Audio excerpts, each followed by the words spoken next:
السلام علیکم ورحمۃ اللہ وبرکاتہ۔ ابو ہریرہ رضی اللہ عنہ فرماتے ہیں کہ تم لوگ اس وقت ان کی حالتیں دیکھتے کہ ان میں سے بعضوں کو کئی وقت تک اتنا کھانا نہیں ملتا تھا جس سے کمر سیدھی ہو سکے۔ آپ رضی اللہ عنہ بھوک کی وجہ سے جگر کو زمین سے چپٹا دیتے اور کبھی پیٹ کے بل پڑے رہتے تھے اور کبھی پیٹ پر پتھر باندھ لیتے تھے۔ ایک مرتبہ آپ رضی اللہ عنہ راستے میں بیٹھ گئے جہاں کن حضرات کا رستہ تھا۔ اول ابو بکر صدیق رضی اللہ عنہ گزرے۔ آپ رضی اللہ عنہ نے ان سے کوئی بات پوچھنا شروع کر دی۔ خیال تھا کہ یہ بات کرتے ہوئے گھر تک لے جائیں گے اور پھر عادت شریفہ کے موافق جو موجود ہوگا اس پہ تواضع ہی فرمائیں گے، مگر انہوں نے ایسا نہ کیا۔ غالباً ذہن منتقل نہیں ہوا یا اپنے گھر کا حال معلوم ہوگا کہ وہاں بھی کچھ نہیں۔ اس کے بعد حضرت عمر رضی اللہ عنہ تشریف لائے، ان کے ساتھ بھی یہی صورت پیش آئی۔ پھر نبی اکرم محمد صلی اللہ علیہ وسلم تشریف لائے اور آپ رضی اللہ عنہ کو دیکھ کر مسکرائے اور آپ کی حالت اور غرض سمجھ گئے اور ارشاد فرمایا کہ ابو ہریرہ آپ صلی اللہ علیہ وسلم کے ساتھ آؤ۔ آپ رضی اللہ عنہ ساتھ ہو لیے۔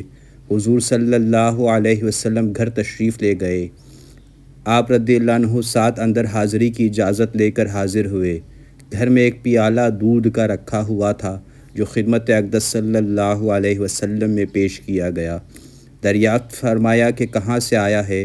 عرض کیا کہ فلاں جگہ سے، حضور صلی اللہ علیہ وسلم کے لیے ہدیہ میں آیا ہے۔ حضور صلی اللہ علیہ وسلم نے ارشاد فرمایا کہ ابو ہریرہ جاؤ اہل صفہ کو بلا لاؤ۔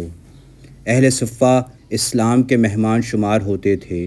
یہ وہ لوگ تھے جن کے نہ گھر تھا، نہ در، نہ ٹھکانہ، نہ کھانے کا کوئی مستقل انتظام۔ ان حضرات کی مقدار کم و بیش ہوتی رہتی تھی، مگر اس قصہ کے وقت 70 تھی۔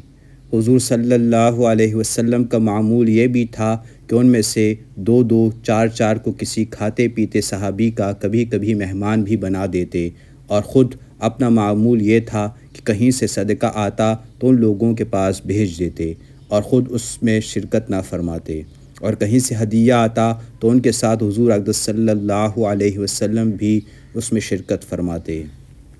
حضور صلی اللہ علیہ وسلم نے بلانے کا حکم دیا تو آپ رضی اللہ عنہ کو گرا ہوا کہ اس دودھ کی مقدار ہی کیا ہے جس پر سب کو بلا لاؤں، سب کا کیا بھلا ہوگا، ایک آدمی کو بھی مشکل سے کافی ہوگا، اور پھر بلانے کے بعد آپ رضی اللہ عنہ ہی کو پلانے کا حکم ہوگا، اس لیے نمبر بھی آخر میں آئے گا جس میں بچے گا بھی نہیں۔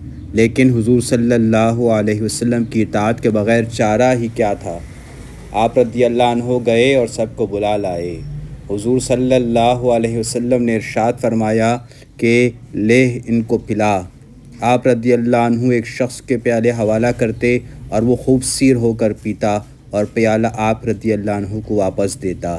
اسی طرح سب کو پلایا اور سب سیر ہو گئے تو حضور صلی اللہ علیہ وسلم نے پیالہ دست مبارک میں لے کر آپ رضی اللہ عنہ کو دیکھا اور تبسم فرمایا، پھر فرمایا کہ بس اب تو اور آپ صلی اللہ علیہ وسلم ہی باقی ہیں۔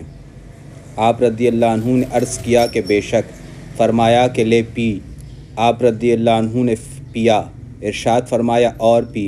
آپ رضی اللہ عنہ نے اور پیا۔ بالآخر آپ رضی اللہ عنہ نے عرض کیا کہ آج رسول اللہ صلی اللہ علیہ وسلم اب نہیں پی سکتا۔